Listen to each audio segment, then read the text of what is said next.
Baiklah, Assalamualaikum warahmatullahi wabarakatuh.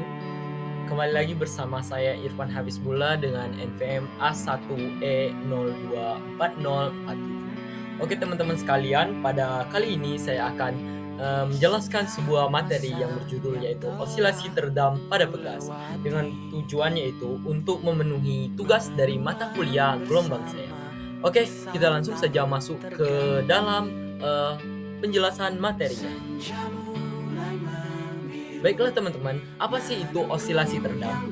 Jadi, osilasi teredam adalah sebuah gerakan osilasi atau gerakan bolak-balik melewati titik kesetimbangan di mana amplitudo gerakan bolak-balik tersebut berkurang secara bertahap seiring dengan eee, berjalannya waktu.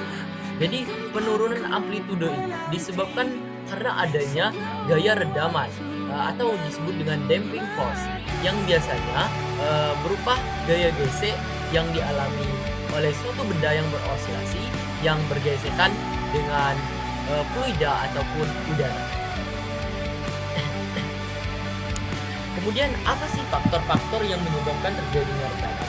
Jadi setidaknya secara umum ada 4 faktor yang menyebabkan terjadinya redaman itu. Yang pertama yaitu gesekan fluida atau hambatan udara atau bisa dipengaruhi oleh viskositas dari suatu fluida tersebut.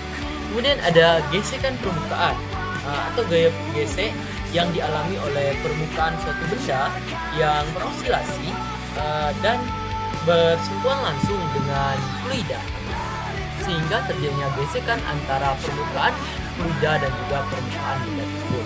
Kemudian redaman material internal atau karakteristik dari material yang berosilasi yang memiliki eh, redaman material.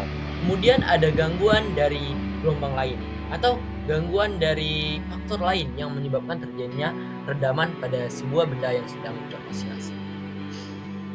Kemudian ada komponen osilasi teredam. Jadi sebuah sistem gaya yang terjadi pada osilasi teredam itu memiliki setidaknya tiga komponen gaya ya teman-teman. Yang pertama yaitu ada gaya inersia atau F inersia, yaitu gaya yang berasal dari suatu benda dirumuskan dengan F sama dengan M dikali dengan A. Kemudian ada gaya redaman atau damping force, yaitu gaya yang terjadi karena adanya redaman dari suatu fluida.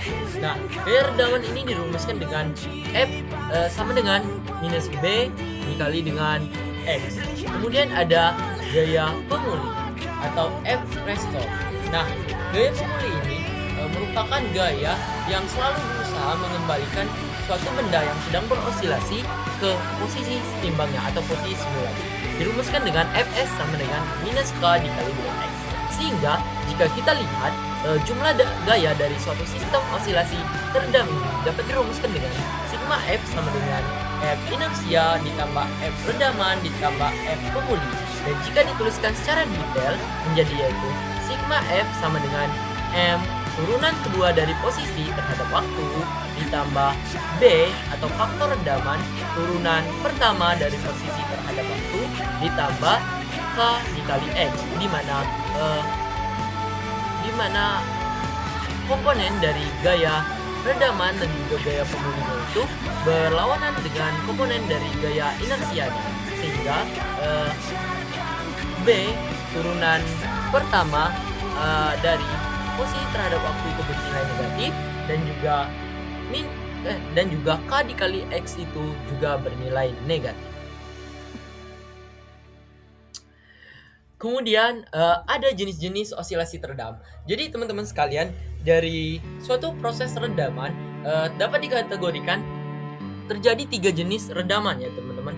Yang pertama yaitu underdamped oscillator atau redaman lemah. Nah, redaman lemah ini terjadi karena kondisi faktor redaman itu lebih kecil dibanding dengan frekuensi dari osilasi suatu benda tersebut atau frekuensi redaman lebih kecil dibanding frekuensi osilasinya sehingga gerak benda masih berosilasi tapi dengan amplitudo yang berkurang secara eksponensial seiring waktu.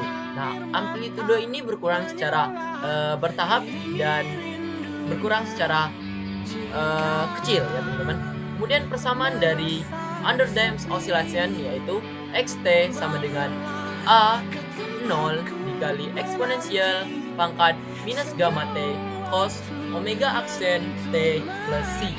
Kemudian ada yang kedua yaitu critically damped oscillation, yaitu disebut juga sebagai osilasi teredam sedang, dimana atau osilasi teredam kritis, di mana kondisinya itu terjadi pada saat gaya redaman itu ideal, di mana frekuensi redaman sama dengan besar frekuensi osilasinya, sehingga gerak yang terjadi yaitu benda tidak berosilasi dan benda kembali ke posisi setimbang secepat mungkin tanpa melewati overshot atau posisi tersebut, di mana persamaan posisi dari critical damped oscillation menggunakan persamaan yaitu xt sama dengan C1 ditambah C2T dalam kurung eksponensial pangkat omega 0 T.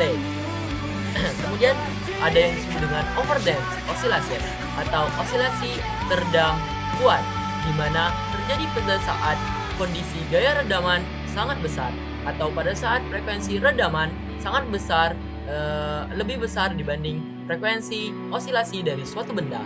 Nah, sehingga gerak benda tidak berosilasi, benda bergerak kembali ke posisi setimbang lebih lambat dibandingkan dengan teredam kritis. Kemudian persamaan posisi dari overdamped ini yaitu menggunakan rumus xt sama dengan c1 dikali eksponensial pangkat minus lambda 1t ditambah c2 eksponensial pangkat minus lambda 2t, di mana lambda 1 dan juga lambda 2 itu sama dengan gamma plus minus akar dari gamma kuadrat minus omega 0 kuadrat.